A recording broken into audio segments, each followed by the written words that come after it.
ನನ್ನ ಕಣ್ಣೆ ಕಣ್ಣೀರ ಒರೆಸಲ ನಿನೇನು ತಪ್ಪಾಯ್ತು ಅನ್ನ. Hi guys, welcome back to Kalpana ಬ್ಲಾಗ್ಗೆ ಸ್ವಾಗತ ನಿಮ್ಮೆಲ್ಲರಿಗೂ. ನಾನು ನಿಮ್ಮ ಪ್ರೀತಿಯ ಕಲ್ಪನಾ. ಹೇಗಿದ್ದೀರಾ ಎಲ್ಲರೂ ಬಿಂದಾಸಾಗಿ ಹ್ಯಾಪಿಯಾಗಿದ್ದೀರಾ ಅಂತ ಅಂದ್ಕೊಂಡಿದ್ದೀನಿ. ಸೊ ನಾನು ಕೂಡ ನಿಮ್ಮ ಆಶೀರ್ವಾದದಿಂದ ತುಂಬ ಚೆನ್ನಾಗಿದ್ದೀನಿ. ಸೊ ಇವತ್ತೊಂದು ಸ್ಪೆಷಲ್ ಡೇ ವ್ಲಾಗ್ ಅಂತಲೇ ಹೇಳ್ಬೋದು. ಯಾಕಂದರೆ ಯಾವತ್ತೂ ಈ ಥರ ಆಗಿರಲಿಲ್ಲ. ಸೊ ಫಸ್ಟ್ ಟೈಮ್ ಈ ಥರ ಆಗಿರೋದು. ಅದಕ್ಕೋಸ್ಕರ ತುಂಬ ಎಕ್ಸೈಟೆಡ್ ಬೇರೆ ಇದ್ದೀನಿ. ಸೊ ಮನೇಲೆಲ್ಲ ಕೆಲಸ ಕಂಪ್ಲೀಟ್ ಮಾಡಿದ್ದೀನಿ, ಅಡುಗೆ ಎಲ್ಲ ಮಾಡಿದ್ದೀನಿ.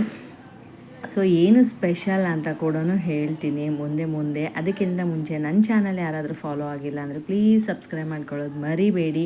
ಹಾಗೆ ನನ್ನ ವಿಡಿಯೋ ಯಾವ ರೀತಿ ಬರ್ತಾ ಇದೆ, ನಿಮಗೆ ಇಷ್ಟ ಆಗ್ತಾ ಇದೆಯಾ ಇಲ್ವಾ, ಇಲ್ಲ ಇನ್ನೂ ಏನಾದರೂ ಚೇಂಜಸ್ ಮಾಡಬೇಕಾ ಅನ್ನೋದು ನಂಗೆ ಕಮೆಂಟ್ ಮೂಲಕ ತಿಳಿಸಿ, ಓಕೆನಾ.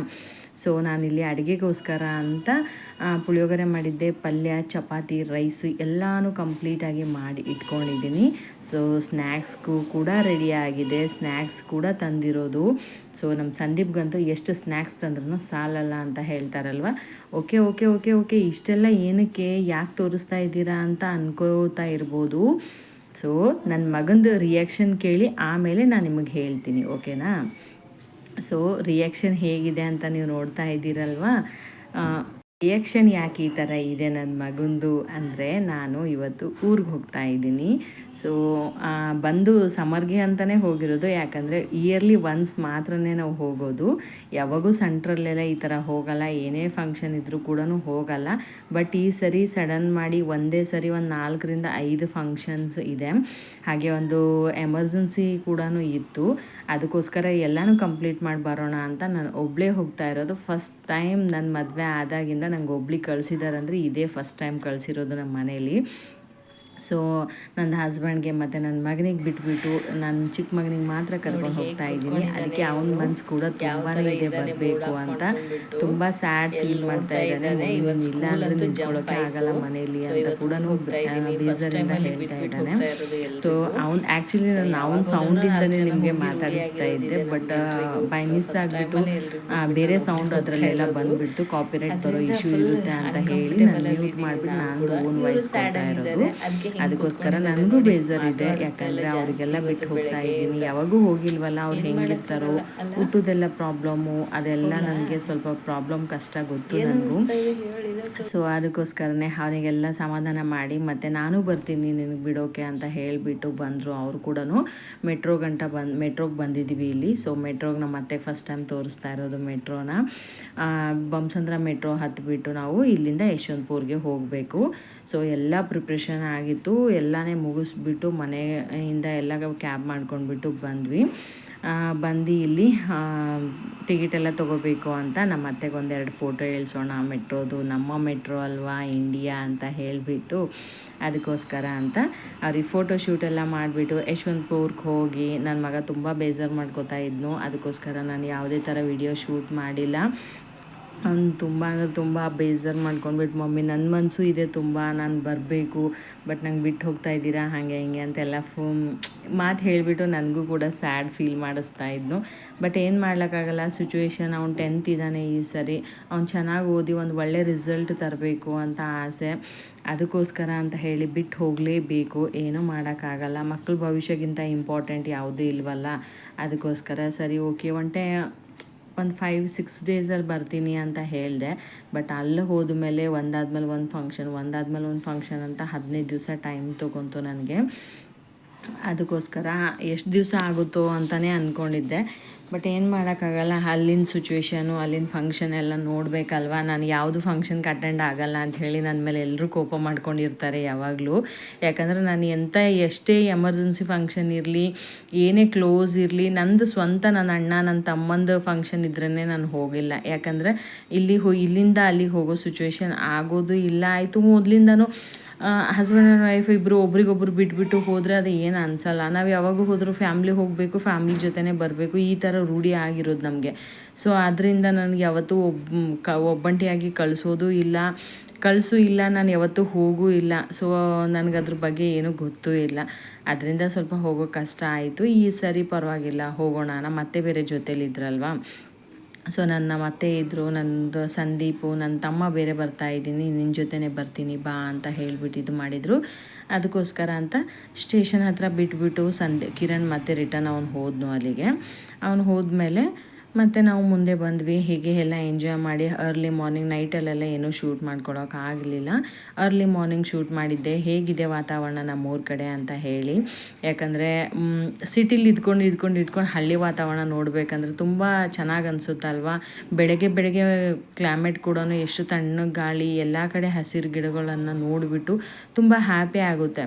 ಬಟ್ ಇಲ್ಲಿ ನಮ್ಮದೆಲ್ಲ ಸಿಟಿಲೆಲ್ಲ ಏನು ಏನು ಹೇಳ್ತಾರೆ, ಇದು ನೋಡಬೇಕು, ಬಿಲ್ಡಿಂಗ್ಸ್ ನೋಡಬೇಕು, ಅಪಾರ್ಟ್ಮೆಂಟ್ ನೋಡಬೇಕು, ಈ ಥರ ನೋಡಬೇಕು, ಒಂದು ಗಿಡ ಸಿಗಲ್ಲ, ಒಂದು ಏನೂ ಸಿಗಲ್ಲ, ಅಂಥ ಸಿಚುವೇಶನ್ ಇರುತ್ತೆ.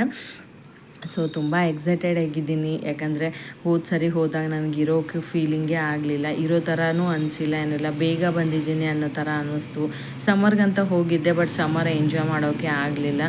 ಸಡನ್ ಹೋದ್ವಿ. 4 ಡೇಸಲ್ಲಿ ಎಲ್ಲನೇ ಮುಗಿಸ್ಕೊಂಡ್ಬಿಟ್ಟು ಮನೆಗೆ ಬಂದ್ವಿ. ಆ ಥರ ಆಯಿತು. ಬಟ್ ಇರೋ ಥರ ಫೀಲಿಂಗು, ಉಳಿಬೇಕಾಗಿತ್ತು ಅನ್ನೋ ಫೀಲಿಂಗು ಎಲ್ಲ ಇತ್ತು. ಬಟ್ ಏನೂ ಮಾಡೋಕ್ಕಾಗಲಿಲ್ಲ ಆ ಟೈಮಲ್ಲಿ. ಯಾಕಂದರೆ ಹಸ್ಬೆಂಡ್ ಕಂಪ್ನಿಲಿ ಜಾಬ್ ಮಾಡೋಕ್ಕೋಸ್ಕರ ಅವ್ರು ಲೀವ್ ಕೊಡೋಲ್ಲ, ಹಾಗೆ ಹಿಂಗೆ ಅಂದರು. ಅವರು ಔಟ್ಸೈಡೆಲ್ಲ ತಿನ್ನಲ್ಲ. ಅಂತೂ ಇಂತೂ ನಮ್ಮ ಭಾಲ್ಕಿ ಬಸ್ ಸ್ಟ್ಯಾಂಡ್ಗೆ, ಭಾಲ್ಕಿ ರೈಲ್ವೆ ಸ್ಟೇಷನ್ಗೆ ಬಂದಿರೋದು ನಾವು. ಸೊ ನಮ್ಮೂರಿಂದ ಭಾಲ್ಕಿ ಹತ್ತಿರ ಆಗುತ್ತೆ. ಸೊ ಭಾಲ್ಕಿ ಒಂದು ತಾಲೂಕು ಅಂತಲೇ ಹೇಳ್ಬೋದು. ಸೊ ತುಂಬ ಚೆನ್ನಾಗಿ ಮಾಡಿದ್ದಾರೆ. ಮೊದಲೆಲ್ಲ ಟ್ರೈನ್ ಅಂದರೆ ತುಂಬ ಒಂಥರ ಖುಷಿ ಇರ್ತಾಯಿತ್ತು. ಇವಾಗ ಎನಿ ಟೈಮ್ ಟ್ರೈನ್ ಜರ್ನಿ ಮಾಡ್ತಾ ಇದ್ದೀವಲ್ವ, ಏನು ಅನ್ನಿಸ್ತಾ ಇಲ್ಲ ಅಷ್ಟೊಂದು. ಸೊ ಸ್ಟೇಷನ್ ಇಳ್ದು ಟ್ರೈನೆಲ್ಲ ನಿಂತ್ಕೊಂಡ ತಕ್ಷಣ ಇಳಿದುಬಿಟ್ಟು ನನ್ನ ತಮ್ಮ ಮುಂದೆ ಬ್ಯಾಗೆಲ್ಲ ತೊಗೊಂಡು ಹೋಗ್ತಾ ಇದ್ದಾರೆ. ಸೊ ಇಲ್ಲಿಂದ ಇನ್ನು ನನ್ನ ತಮ್ಮ, ಬೇರೆ ತಮ್ಮನೂ ಬಂದಿದ್ದರು, ಇನ್ನೊಬ್ಬರು ತಮ್ಮನ ಹೆಂಡತಿ ಎಲ್ಲ ಬಂದಿದ್ದರು. ಅವ್ರು ಕೂಡ ಜಾಯ್ನ್ ಆದರು. ಮನೆಗೆ ಹೋಗಿ ರೆಸ್ಟ್ ಎಲ್ಲ ಮಾಡಿಬಿಟ್ಟು ನೆಮ್ಮದಿಯಿಂದ ನಿದ್ದೆ ಮಾಡಿದ್ವಿ. ನಿದ್ದೆ ಮಾಡಿ ಸಾಯಂಕಾಲ ಟೈಮಲ್ಲಿ, ನಾವು ಹೋಗಿರೋ ಸಾಯಂಕಾಲ ಟೈಮಲ್ಲೇ ಮತ್ತೆ ನಾವು ಸ್ಪೆಷಲ್ ಧತ್ರಿಗಿ ಭಾಗಮ್ಮ ಟೆಂಪಲ್ಗೆ ಹೋಗಬೇಕು ಅಂತ ಅಂದ್ಕೊಂಡಿರೋದು. ಯಾಕಂದರೆ ನಮ್ಮ ಚಿಕ್ಕಮ್ಮಂದು ತುಂಬ ದಿವಸದಿಂದ ಹರಕೆ ಇತ್ತು. ಅದು ಹರಕೆನ ತೀರಿಸ್ಬೇಕು ಅಂತ ಅಂದ್ಕೊಂಡ್ಬಿಟ್ಟೆ ಎಲ್ಲ ಹೆಣ್ಮಕ್ಳಿಗೆ ಕರ್ಕೊಂಡು ಬರ್ತೀನಿ ನಾನು ಅಂತ ಹೇಳಿರೋಗೋಸ್ಕರನೇ ನಾನು ಇಲ್ಲಿಂದ ಹೋಗಿರೋದು. ಇಲ್ಲಾಂದರೆ ಯಾವ ಫಂಕ್ಷನ್ಗೂ ಅಷ್ಟೊಂದು ಹೋಗ್ತಾ ಇರಲಿಲ್ಲ. ಬಟ್ ನಮ್ಮ ಚಿಕ್ಕಮ್ಮ ಫಸ್ಟ್ ಟೈಮ್ ಫಂಕ್ಷನ್ ಮಾಡ್ತಾ ಇದ್ದಾರೆ. ಅದು ನಮ್ಮ ಹೆಣ್ಮಕ್ಳಿಗೋಸ್ಕರ ಮಾಡ್ತಾ ಇದ್ದಾರಲ್ವ. ಸೊ ಹೆಣ್ಮಕ್ಳೇ ಇಲ್ಲ ಅಂದರೆ ಹೇಗಾಗುತ್ತೆ ಅಲ್ವಾ. ಅದಕ್ಕೋಸ್ಕರ ನಾನು ಬರ್ತೀನಿ ಅಂತ ಅಂದ್ಕೊಂಡ್ಬಿಟ್ಟು ಹೋಗಿರೋದು. ಅಲ್ಲಿ ಅರ್ಲಿ ಮಾರ್ನಿಂಗೇ ಒಂದು 2:30 ಹೋಗಿರೋದು.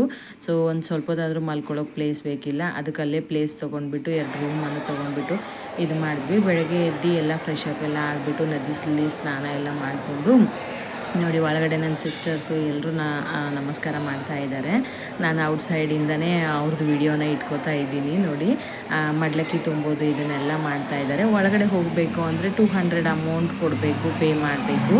ಸೊ 200 ಅಮೌಂಟ್ ಪೇ ಮಾಡಿ ಒಬ್ರಿಗೊಬ್ರಿಗೆ ಕಳಿಸ್ತಾ ಇದ್ವಿ ನಾವು. ಸೊ ನಾನು ಕೂಡ ಆಮೇಲೆ ಹೋಗಿದ್ದೀನಿ.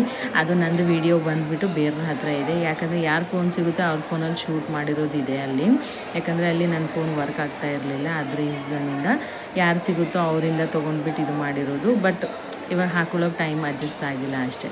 ವೀಡಿಯೋಸ್ ಒಬ್ರೊಬ್ಬರು ಒಂದೊಂದು ಥರ ಇದೆ, ಎಲ್ಲಿ ಯಾರ ಹತ್ರ ಇದೆ ವಿಡಿಯೋ ಅಂತಲೇ ಗೊತ್ತಿಲ್ಲ. ಸೊ ನನ್ನ ಹತ್ರ ಎಷ್ಟಿದೆಯೋ ಅದನ್ನು ನಿಮಗೆ ತೋರಿಸ್ತಾ ಇದ್ದೀನಿ.